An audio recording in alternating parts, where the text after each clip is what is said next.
Donc en fait, j'étais en crise de drépanocytose et j'étais en accouchement en même temps. J'avais les deux douleurs en même temps. Je peux vous dire que c'était juste horrible. Hello, je m'appelle Laetitia, j'ai 33 ans et je suis atteinte de la drépanocytose de type SS. La drépanocytose, c'est la première maladie génétique en France, mais également dans le monde entier. C'est une maladie qui atteint les globules rouges. Donc, en fait, les globules rouges, au lieu d'être en forme biconcave ou ronde, comme vous voulez, elles sont déformées et en forme de banane, de fossile, et elles deviennent rigides.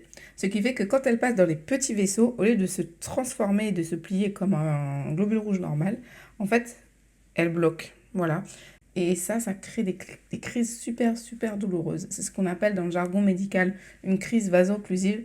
Mais en vrai, voilà, c'est une crise super douloureuse qui peut amener à l'hôpital. Et c'est tellement douloureux que pour nous enlever cette douleur, on reste sous des antalgiques très forts comme la morphine et autres. J'ai su que j'avais la drépanocytose vraiment toute petite. Dès que j'ai pu comprendre, ma mère me l'a dit, elle ne me l'a jamais caché.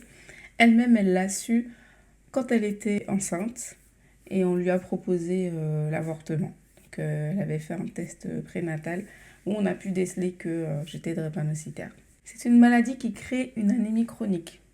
En fait, les globules rouges, ils vivent moins longtemps qu'un globule rouge normal. Un globule rouge normal va vivre 120 jours. Un globule rouge drépanocytaire va vivre environ 20 à 25 jours.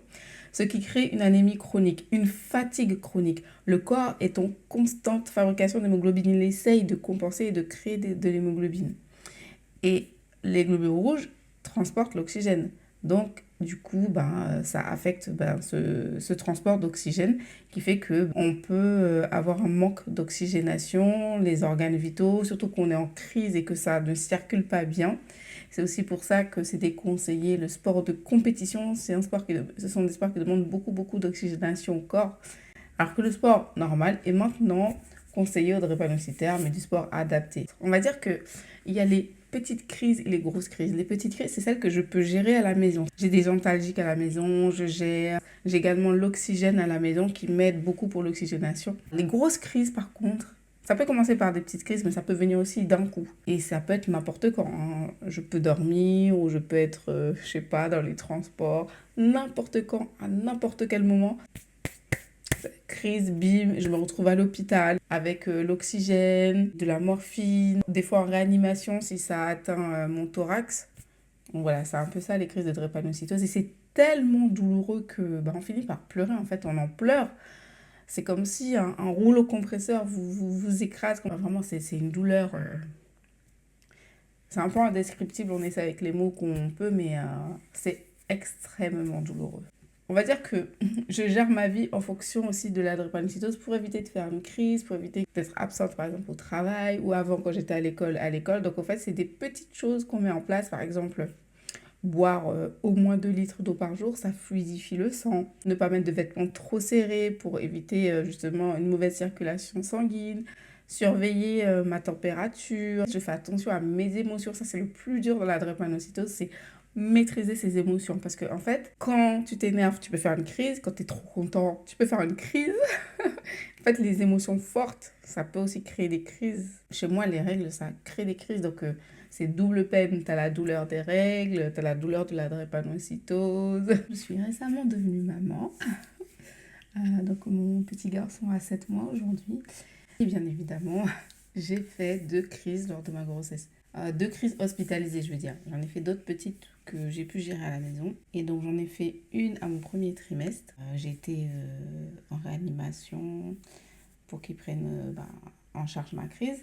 Parce que j'avais une crise au niveau du thorax également. Et bébé, effectivement, réagissait beaucoup. Et on m'a donné les traitements qu'il fallait. On m'a donné la morphine. Je voulais pas en prendre. Et c'est vrai que mon médecin me disait, si on ne soigne pas ta crise, ton bébé aussi le ressent. Et lui aussi, il ne sera pas apaisé. Et c'est ce qui était... c'était vrai, en fait. Il n'était pas apaisé du tout. Quand j'avais mal, il n'était pas bien. Et ma deuxième crise, c'était à la fin de ma grossesse. En fait, à la toute fin. Et ça a déclenché carrément mon accouchement. Donc en fait, j'étais en crise de drépanocytose et j'étais en accouchement en même temps. J'avais les deux douleurs en même temps. Je peux vous dire que c'était juste horrible. En fait, on n'avait pas vu que j'avais perdu les os. Même moi, je n'avais pas capté ça. Et donc, ça faisait quasiment une journée que j'étais en train d'accoucher toute seule. j'étais en douleur et tout. Et quand ils ont vu ça, on m'a vite transférée en salle d'accouchement, on m'a vite mis une péridurale. Vraiment, je l'ai mal vécu, je l'ai vraiment mal vécu. Mais après, quand mon petit bout il est arrivé et que j'ai vu qu'il était en bonne santé, ça m'a redonné espoir, j'étais contente. Voilà, on oublie tout quand on les voit. Il faut savoir que le don du sang, c'est vraiment important dans la drépanocytose parce que quand on fait des crises très très fortes qui ne passent pas et quand notre hémoglobine baisse beaucoup beaucoup, une façon de nous aider à nous remettre de la crise, à rentrer chez nous, à terminer avec cette crise, c'est la transfusion sanguine. Et un des traitements de fond est aussi l'échange transfusionnel. C'est quand on va vous enlever de votre mauvais sang pour vous mettre, pour vous transfuser du sang de donneur. Moi, tous les mois, j'ai ce processus-là. On va m'enlever de mon sang à travers une machine et on va me mettre 5 poches de donneur de sang. Et c'est grâce à ça que j'ai pu passer une bonne grossesse. C'est ce qui m'a permis de tenir. Parce que du coup, on arrête les traitements pour la drépanocytose et on passe aux échanges transfusionnels. Et après avoir accouché, j'ai décidé d'allaiter mon bébé. Donc, je ne pouvais pas encore reprendre mes traitements. Et donc, on a continué les échanges transfusionnels. Donc, c'est ce qui me permet également d'allaiter mon bébé. Donc, déjà, merci, un grand merci à tous les donneurs. Rien que pour ça. Déjà, vous m'avez déjà sauvé la vie avec vos dons. Vous m'avez permis de passer une bonne grossesse avec vos dons. Et là, vous me permettez actuellement d'allaiter mon bébé avec vos dons de sang. Donc, merci beaucoup. Merci aux donneurs et merci aux futurs donneurs.